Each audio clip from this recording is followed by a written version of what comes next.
जय माता दी मित्रों, बड़ों को प्रणाम और छोटों को प्यार। आज हम भगवान श्री कृष्ण के बाल स्वरूप लड्डू गोपाल की कहानी का श्रवण करेंगे। मन को शांत और कथा को धैर्य से सुने। कथा को पूरा सुनने से उसका पूर्ण फल मिलता है। बहुत समय पहले की बात है। भगवान श्री कृष्ण के परम भक्त कुंभन दास रहते थे। कुंभन दास हमेशा ही ठाकुर जी की भक्ति में लीन रहते थे। कुंभन दास का एक बेटा था, रघुनंदन। रघुनंदन बहुत ही सरल और भोला था। एक दिन कुंभन दास को एक नगर में प्रभु श्री कृष्ण का कीर्तन करने का बुलावा आया। कुंभन दास पहले तो अपनी श्री कृष्ण की भक्ति को छोड़कर नहीं जाना चाहते थे, लेकिन फिर लोगों के समझाने बुझाने पर कुंभन दास मान गए और कीर्तन करने के लिए चले गए। जाते जाते कुंभन दास ने अपने बेटे रघुनंदन को जिम्मेदारी सौंपी कि वे रोजाना श्री कृष्ण को भोग लगाने के बाद ही भोजन करें।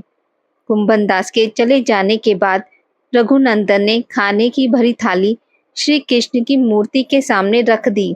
रघुनंदन इतना भोला था कि उसे लगा कि श्री कृष्ण स्वयं अपने हाथों से खाना खाएंगे, लेकिन थाली यूं ही भरी रखी रही। यह देखकर रघुनंदन रोने लगा और रो रो कर श्री कृष्ण से खाना खाने की प्रार्थना करने लगा। यह देखकर श्री कृष्ण ने बाल रूप धारण किया और थाली का भोजन खत्म कर दिया।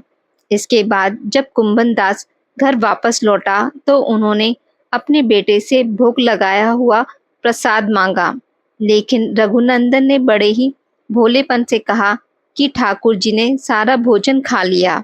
यह सुनकर कुंभन दास को लगा कि शायद उनके बेटे रघुनंदन ने सारा भोजन खा लिया है और अब झूठ बोलकर बचना चाह रहा है। इसी तरह कुंभन दास जब भी कीर्तन करने जाते, अपने बेटे को श्री कृष्ण को भोग लगाने के लिए कहते थे।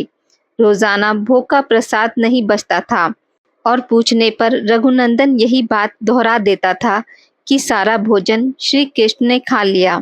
इसके बाद एक दिन कुंभन दास ने लड्डू बनाकर भोग की थाली में रखे और बेटे रघुनंदन को भोग लगाने के लिए कहा। कुंभन दास छुपकर देखने लगे कि आखिर सच क्या है। उस दिन भी यही हुआ। रघुनंदन ने श्री कृष्ण को खाना खाने के लिए आमंत्रित किया।